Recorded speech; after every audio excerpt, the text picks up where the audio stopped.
We are going to move to the teaching, and I tease this. So, ladies, if you got a fella who's not happy in their work, I'll bet he's not very happy at home. This is not a surprise. This is not breaking news. So, which is the issue? Is it because he's not happy at home? Could be, but the data says otherwise. Let's dive in. I love this. This is so good.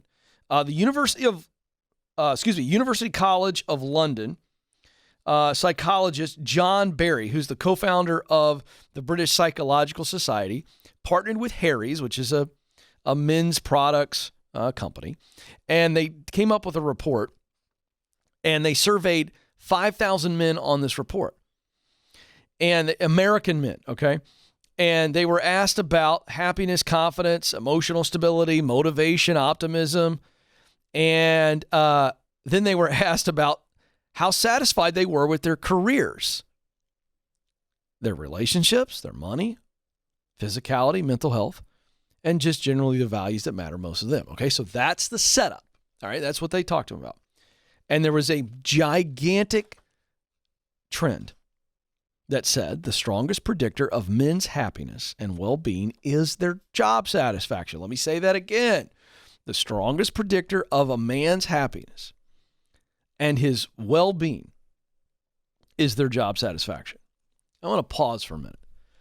I want to look and see if there's been a study that's similar, that comes up with a similar finding for women, because I don't think this is a male-female issue. However, the study's there, and because men are not as willing to be vulnerable and transparent, they're stuffing this crap instead of dealing with it. And that's why we're here, to help you and your man, right? Help everybody. I want to help everybody. Now, again, this is what I preach. So this is not just a man thing, all right? So I've qualified that. This is a direct quote from the psychologist John Barry. Men who have high job satisfaction are very likely to be content in other aspects of their life. Duh. I knew this, but I'm so glad that they found this. He goes on to say men at work are more likely to be men at ease with themselves. Everything else, contentment at home, in relationships and friendships, flows down from men being satisfied at work. Now, again, this gets back to the point that you got to have two things happening here. A, you got to be in your sweet spot, men. Ladies, your man's got to be in his sweet spot. The intersection of what he does best, talent, the work he loves to do most, passion, the results of his work that matters most. Mission, talent, passion, mission, intersecting.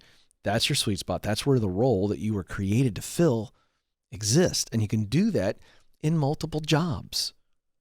So understand when I say role and jobs, two different things here. The role is I play the role of counselor. I play the role of facilitator. I play the role of teacher. I play the role of leader, whatever it is. That's the role.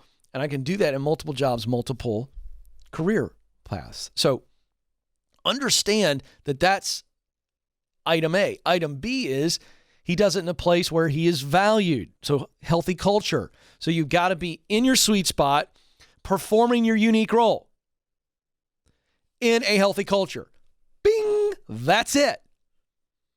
Now that helps. That doesn't mean that there will be no relationship issues or anything else, but it is a massive, massive factor in him being the man that he needs to be for you, to be the husband he needs to be, the father he needs to be, and be in a place where he's much healthier, and that helps the whole house.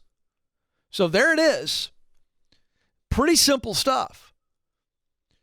So all that to say, that's why I do what I do for women and for men. But ladies, you got an unhappy dude in your house, start showing him the program. Have him listen to the podcast on his way to work. Send him an article or two. Get the proximity principle for him. Have him call in the program or listen first and then maybe he calls in. Put him on the phone with you. We did that once or twice, haven't we, Joe, in the history of the show? I think we had a couple couples that were on at the same time. That was kind of fun. Let's go. What are we waiting on? Life's too short to be stuck in a dead-end job.